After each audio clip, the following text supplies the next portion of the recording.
मुशीर कानून इंसाफ बैरिस्टर अकील मलिक ने वाजे किया है कि पूरी दुनिया फील्ड मार्शल की सलाहियतों का एतराफ़ कर रही है। फील्ड मार्शल को जो भी एजाज़ मिल रहा है वो पाकिस्तान के लिए बाइस फ़ख्र है। मौक़ा हक़ के बाद पाकिस्तान पूरी दुनिया में उभर कर सामने आया है।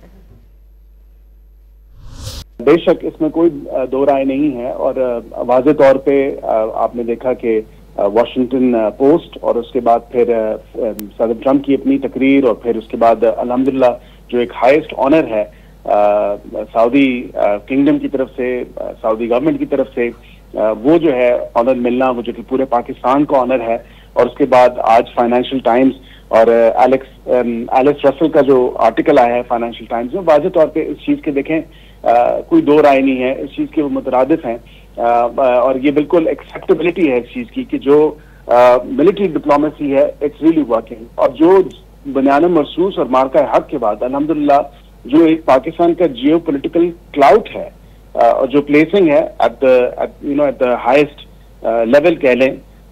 या उस हाई टेबल पे, तो वो बड़ी मायने रखती है कि आपकी मिलिट्री डिप्लोमेसी, आपकी economic diplomacy it's really working.